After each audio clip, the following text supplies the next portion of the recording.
Hey everyone, it's Even Mega Jono. Welcome back to more Pokemon Ranger. In the last part, we patrolled Ringtown and stopped the Larry from being a jerk again. In this episode, we're going to start taking Professor Hastings home, back to Fall City. In this mission, escort the Professor, which is the first mission of the game, or the first official mission. Alright, so, what we're going to do is go through Lyra Forest and Crocodile. Really not a hard mission. It's pretty straightforward, really. Professor. Okay. What? Oh yeah, that's right. We've got to capture a Bellsprout.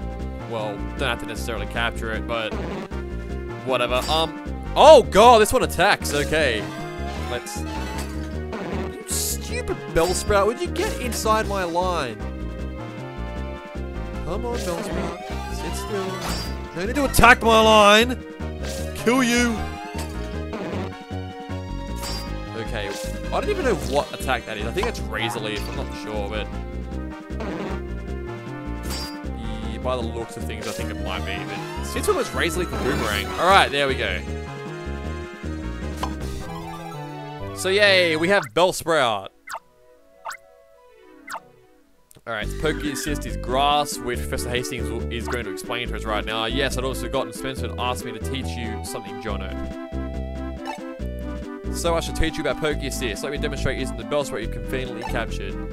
Poke Assist is the process in which you borrow the ability of a Pokemon in order to capture another Pokemon. Just think of it that way. I'll now demonstrate, so watch closely. Okay. Alright. To perform a Poke Assist while attempting capture, touch the icon at the bottom right of the screen, which is that little minor or puzzle icon, I guess. Which will show the Pokemon you currently have on your team, including your partner Pokemon. In this case, we currently have Minun and Bellsprout. So you can select which one you require help from. I guess he's probably going to choose Minun. Minun discharges sudden electricity. The power depends on its... Wow, I missed that. And this one, Bellsprout basically just leaves like a trap of grass. That's the Grass Poke Assist. It's kind of unique, I guess, but it's not the greatest Poke Assist, obviously, since they can... Basically what the grass does is it traps the Pokemon, but as he's going to explain here in a second, it only lasts like a limited time, the Poke Assist. So you only have, for example, around 10 seconds to use it. Now, the Poke Assist for Bellsprout, wherever you draw your line, that's where the grass will be. That's where the grass will appear. I think you'll show that in a second. So yeah, as you can see, where he draws a line, that's where the grass will appear. So that's how you trap the said Zigzagoon in there. Really pretty simple to use. Most Poke Assists are. They're fairly straightforward. So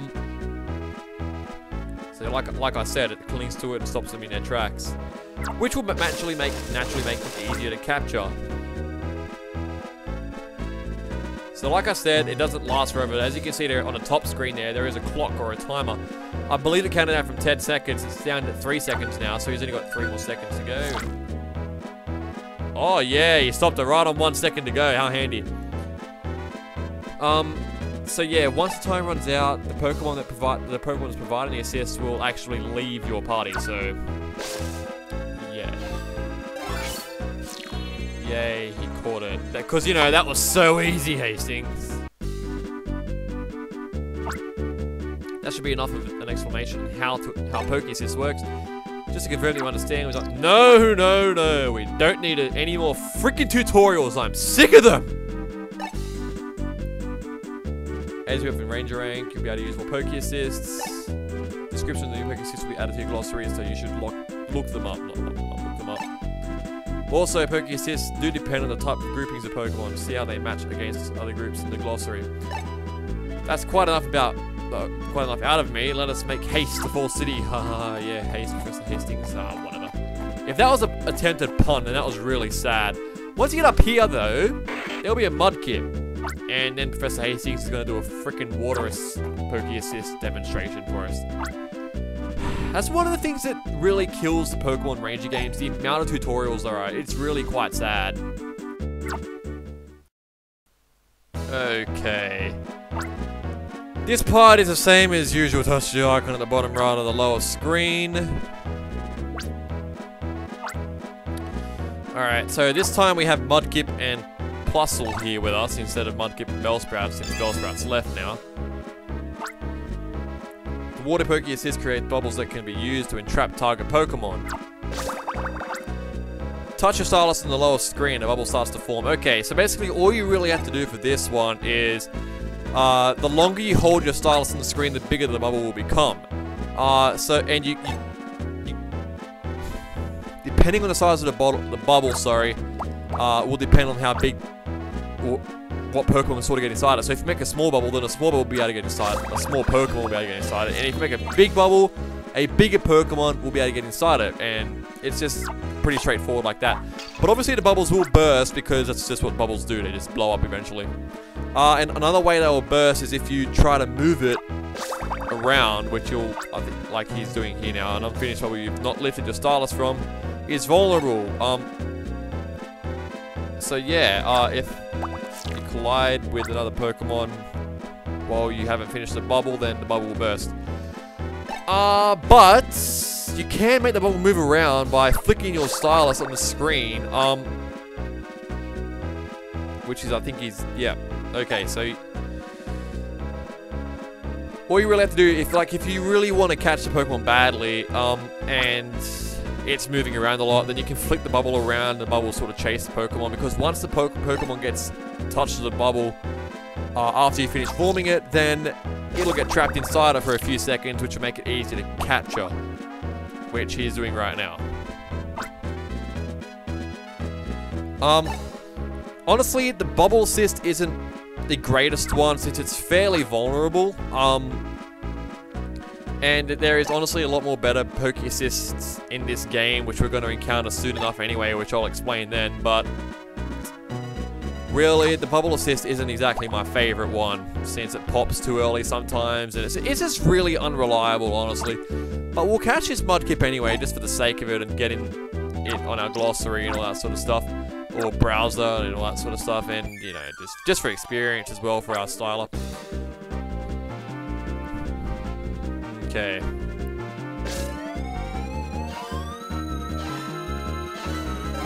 Awesome.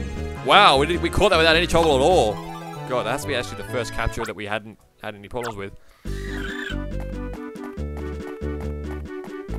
Right, if you talk to this kid. Oh, hi, Ranger, I need help. There's a bundled hay on the trail that's blocking the way. It's too big for me to move. And here's a Torchic kid. How convenient. Right, so let's catch this little fiery bird. Oh my god, okay. It's using flamethrower or ember or whatever. Wow. Okay. That was a lot easier than I thought it would be too. Yay, our starter level went up. So its energy increased by 2, the line length increased by 5. Okay, so as you can see, its Poke Assist is fire and the field move is 1 fire. You can get 2 or 3 fires. So obviously the fire is going to be able to put the... What the hell, Hastings? Oh, no, this kid only, you know, told us a couple of minutes ago. Well, not even that. It would have been a few seconds ago. I guess his old age is getting to him in regards to memory. Okay, so this is where we have to use a field move. So again, you click on the Pokemon, you draw a line between the Pokemon and where the object is, and it'll go up and use its field move on it.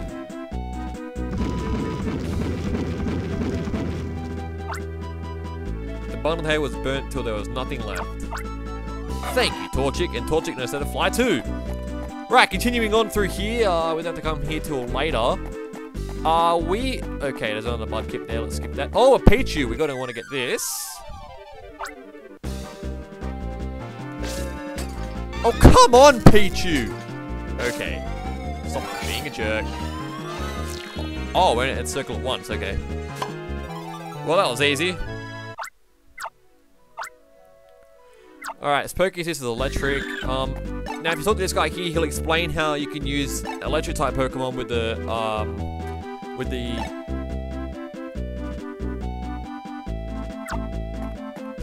Poke Assist of electric, how they'll be able to help you, will help your styler become, or it'll charge up your styler.